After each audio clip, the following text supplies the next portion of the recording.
dan ia tinggal berdiri di pantai laut. Lalu aku melihat seekor binatang keluar dari dalam laut, bertanduk 10 dan berkepala 7. Di atas tanduk-tanduknya terdapat 10 mahkota, dan pada kepalanya tertulis nama-nama hujat. Binatang yang kulihat itu serupa dengan macan tutul, dan kakinya seperti kaki beruang, dan mulutnya seperti mulut singa. Dan naga itu memberikan kepadanya kekuatannya, dan tahtanya dan kekuasaannya yang besar. Maka tampaklah kepadaku satu dari kepala-kepalanya seperti kena luka yang membahayakan hidupnya, tetapi luka yang membahayakan hidupnya itu sembuh. Seluruh dunia heran, lalu mengikut binatang itu, dan mereka menyembah naga itu, karena ia memberikan kekuasaan kepada binatang itu. Dan mereka menyembah binatang itu sambil berkata, "Siapakah yang sama seperti binatang ini? Dan siapakah yang dapat berperang melawan dia?" Dan kepada binatang itu diberikan mulut yang penuh kesombongan dan hujat. Kepadanya diberikan juga kuasa untuk melakukannya 42 bulan lamanya. Lalu ia membuka mulutnya untuk menghujat Allah, menghujat namanya, dan kemah kediamannya, dan semua mereka yang diam di sorga. Dan ia diperkenankan untuk berperang melawan orang-orang kudus, dan untuk mengalahkan mereka.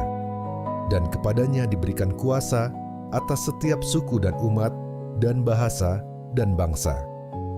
Dan semua orang yang diam di atas bumi akan menyembahnya, yaitu setiap orang yang namanya tidak tertulis sejak dunia dijadikan di dalam kitab kehidupan dari Anak Domba yang telah disembelih.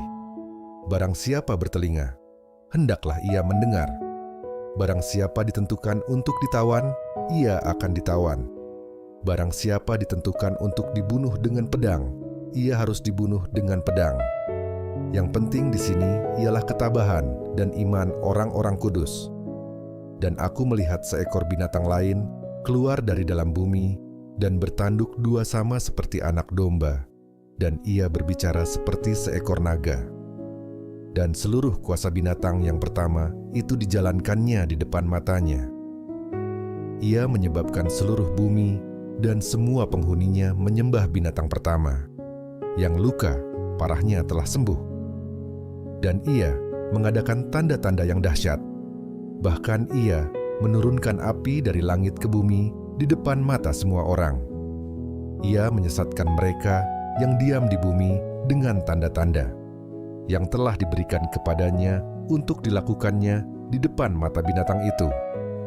Dan ia menyuruh mereka yang diam di bumi supaya mereka mendirikan patung untuk menghormati binatang yang luka oleh pedang namun yang tetap hidup itu. Dan kepadanya diberikan kuasa untuk memberikan nyawa kepada patung binatang itu, sehingga patung binatang itu berbicara juga dan bertindak begitu rupa, sehingga semua orang yang tidak menyembah patung binatang itu dibunuh. Dan ia menyebabkan sehingga kepada semua orang, kecil atau besar, kaya atau miskin, merdeka atau hamba, diberi tanda pada tangan kanannya atau pada dahinya, dan tidak seorang pun yang dapat membeli atau menjual selain daripada mereka yang memakai tanda itu, yaitu nama binatang itu atau bilangan namanya. Yang penting di sini ialah hikmat. Barang siapa yang bijaksana, baiklah ia menghitung bilangan binatang itu, karena bilangan itu adalah bilangan seorang manusia, dan bilangannya ialah 666. Dan aku melihat, sesungguhnya anak domba berdiri di Bukit Sion, dan bersama-sama dengan dia 144.000 orang, dan di dahi mereka tertulis namanya dan nama bapanya. Dan aku mendengar suatu suara dari langit, bagaikan desau air bah, dan bagaikan deru guruh yang dahsyat. Dan suara yang kudengar itu seperti bunyi pemain-pemain kecapi yang memetik kecapinya. Mereka menyanyikan suatu nyanyian baru di hadapan takhta dan di depan keempat makhluk dan tua-tua itu, dan tidak seorang pun yang dapat mempelajari nyanyian itu selain daripada 144.000 orang yang telah ditebus dari bumi itu. Mereka adalah orang-orang yang tidak mencemarkan dirinya dengan perempuan-perempuan, karena mereka murni sama seperti perawan. Mereka adalah orang-orang yang mengikuti anak domba itu kemana saja ia pergi. Mereka ditebus dari antara manusia sebagai korban-korban sulung bagi Allah dan bagi anak domba itu. Dan di dalam mulut mereka tidak terdapat dusta. Mereka tidak bercela. Dan aku melihat seorang malaikat lain terbang di tengah-tengah langit, dan padanya ada Injil yang kekal untuk diberitakannya kepada mereka yang diam di atas bumi, dan kepada semua bangsa dan suku dan bahasa dan kaum. Dan ia berseru dengan suara nyaring, "Takutlah akan Allah, dan muliakanlah Dia, karena telah tiba saat penghakimannya, dan sembahlah Dia yang telah menjadikan langit dan bumi, dan laut, dan semua mata air." Dan seorang malaikat lain, malaikat kedua, menyusul dia dan berkata, sudah rubuh Babel, kota besar itu, yang telah memabukkan segala bangsa dengan anggur hawa nafsu cabulnya."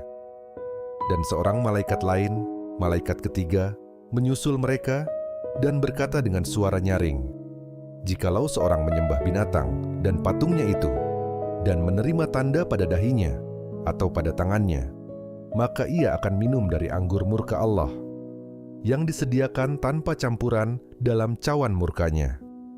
Dan ia akan disiksa dengan api dan belerang di depan mata malaikat-malaikat kudus dan di depan mata anak domba.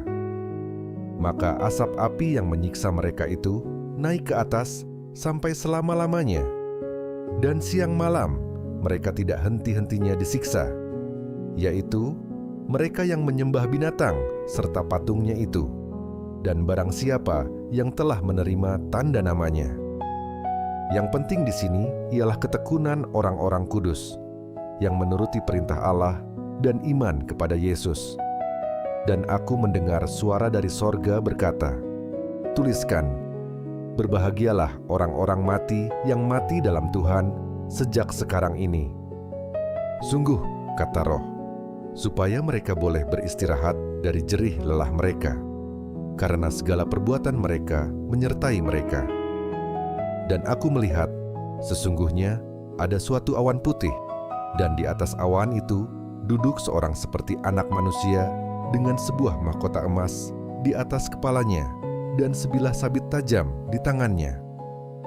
Maka keluarlah seorang malaikat lain dari bait suci, dan ia berseru dengan suara nyaring kepada dia yang duduk di atas awan itu, "Ayunkanlah sabitmu itu, dan tuailah, karena sudah tiba saatnya untuk menuai, sebab tuaian di bumi sudah masak."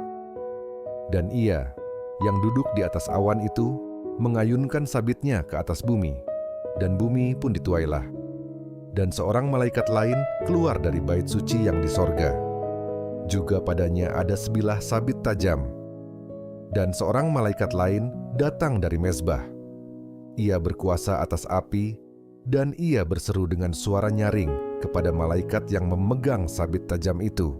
Katanya, "Ayunkanlah sabitmu yang tajam itu, dan potonglah buah-buah pohon anggur di bumi, karena buahnya sudah masak."